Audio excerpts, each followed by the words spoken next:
Hello, you're watching Firstpost and I am Diksha Upadhyay, and here with me is the country's very well-known choreographer, Mr. Ashley Lobo. Welcome to Firstpost, sir. Hi, Diksha. So, talking about AGNI, how did AGNI come into being and what is the idea behind AGNI?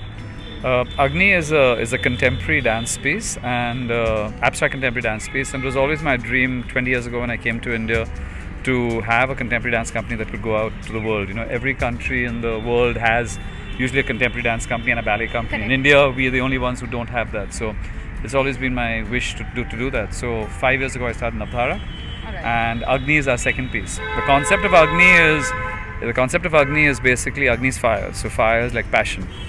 So passion can create or destroy. It can ignite creation or it can ignite destruction. So I like the idea of the fact that fire has that option of destroying or creating. So I thought maybe you should do an abstract contemporary piece based on that. So, how do you define an abstract contemporary performance? Like, what is an abstract? Abstract contemporary is slightly different to classical narratives. So if you look at a ballet, it's usually like normally a storyline. You know, there's a storyline. In abstract contemporary, there's no storyline. It's plotting points of emotion and color.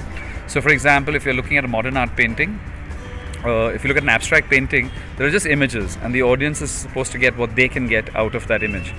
It's the same thing with abstract contemporary dance. You have a series of abstract images, and then the audience gets what they want out of those images. So you also performed in Israel, which is the contemporary capital. Yes. So did you face any challenges, and how was the experience there? There were no challenges whatsoever, because the piece AGNI, this piece, was commissioned by the director of the Suzan Dalal Center in Tel Aviv, which is the center in Israel. It is the place where Batsheva, the #1 company in the world, resides. So I mean, he had asked us to come there. So I think for us, there was no pressure, because he wouldn't ask us to come in if he didn't believe in the work. So for me, there was no pressure as such, but I did feel the fact that, okay, we are performing in the same theatre that the #1 company lives, you know, so the audiences are used to that quality of work. So yeah, it would be interesting to see how they responded, and yeah, it went off really well. I mean, we got huge ovation. And Okay, so before choreography, you were also in theatre, right? So how did obviously in a way theatre might have helped you? How did it help you while you are choreographing for film industry, film songs, and all of that? Does it have an impact? I think theatre, like all the performing arts, are very closely linked, whether it's music or acting or dance. I come from a background of musical theatre, which is all three, which is singing, acting, dancing. So when you're doing all of that, you're expressing in all the mediums. You're expressing with your face, you're expressing with your voice, and you're expressing with the body.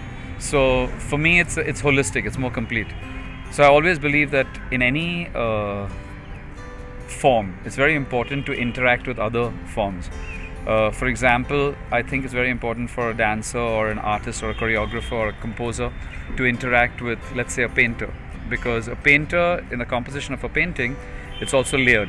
It's got composition, it's got color, it's got layering, it's got depth, it's got intention, So and it's the all same thing happens. interconnected. They're all very interconnected. So I would definitely feel that to combine that is important. Right now in Navdhara, we are a dance theatre company, so we do both dance and theatre. Amazing. So I was also your student at one point. I did dance works, Oh, wow. and I loved it. It's amazing. And so you have been dancing since 15. When you were 15, When I was 15, yeah. Yeah. So how did you decide? When did you decide that you are going to continue this, and this is your calling? Just yesterday, I was doing a TED talk on exactly this, and the whole talk was based on the fact that my life has been a series of accidents. Like so. And dance is the kind of profession where you don't choose it, it chooses you. So I think for me, I didn't choose it at 15. It just happened because my mother was doing a musical theatre thing. And I'd come back from boarding school, and I had 6 months holidays, and she wanted to keep me out of trouble. It was an amateur piece. She told the choreographer, just use him somewhere and keep him busy, because I don't want to get him to trouble. So that's how I started dancing. And from there, the choreographer liked my work, and I got picked up by another one, and then kept going. Great. So, sir, is there a particular skill set you require to succeed as a dancer or a choreographer? Like, because in India, dancing as a career, people still think twice about it. So, how do we change people's mind? Because I see reality shows and all of that, people are changing, but then is there like a particular skill set or something like that? I think with dance, I think the most important thing, or with any of the performing arts or being an athlete, I think it's about passion and focus. Like, you know, if the dream is big enough, you'll survive it. You've got to. For me, again, like I said, I was just yesterday speaking, and I don't think you can plan your future, but what you can definitely do is be completely passionate and focused in each moment of what you're doing. So I think for dance, treat it professionally, train yourself professionally, and be passionate and focused about developing yourself every day. Correct. So, sir, talking about your Bollywood choreography, you've worked with Imtiaz Ali and you've worked in so many my favorite songs. So, is it how challenging is it to choreograph for a person who's a non-dancer? What challenges you face when you make a non-dancer dance? Well, since you've been in DanceWorks, you know what our logo is. Our logo is "You Can Dance." So to me, I believe anyone can dance. We dance differently. Some people dance a lot with their bodies. Some people don't dance as much with their bodies. They dance with their eyes. They dance with their soul. So I as a choreographer, I'm a collaborative choreographer anyway, whether I do contemporary dance, whether I do Bollywood.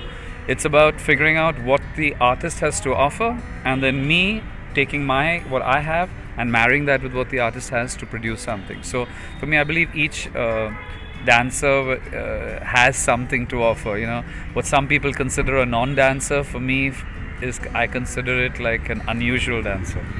All right, that's nice. So, sir, if you don't mind, can you share with us who do you enjoy working with, like a Bollywood actor and a Bollywood actress? Who do you think are like the best, you know, in dance? Of course, I'm sure Hrithik Roshan is, because I am a personal fan of Hrithik Roshan. But other than that, I loved working with Hrithik when I did Guzarish with him, and because that was a huge experience for me, because he was doing a song that was not in the genre that he normally dances in, and for me to present someone who is known to be a dancer in a completely different genre was a big challenge. And I enjoyed working with him because he's very open and he's very passionate and focused. He was so passionate that sometimes I had to tell him, don't do it. But recently I worked with Shah Rukh in When Harry Met Sejal, and that was like another dream, because he is again a crazy work ethic, crazy passion, and I mean, he kept doing something. We all had our lunch break, our dinner break. We went for dinner and came back, and he was still trying to drop the chair and pick up the jacket at the same time. So, you know, like, you meet someone like that, you don't have to tell them what to do. They're more passionate than you about what they're doing, you know. And for me, that's always a pleasure. Okay, so one last question, I won't take much time. So you choreograph for theatres as well as film songs, right? Yeah. So is there a different thought process when you choreograph for theatre, and then how is it different for both the? With theatre, you're dealing with the stage. So stage is like a fixed frame. With camera, the camera moves. So the camera is a dancer in itself, so you can actually have the dancer absolutely still and the camera is moving, and that's very interesting to work with.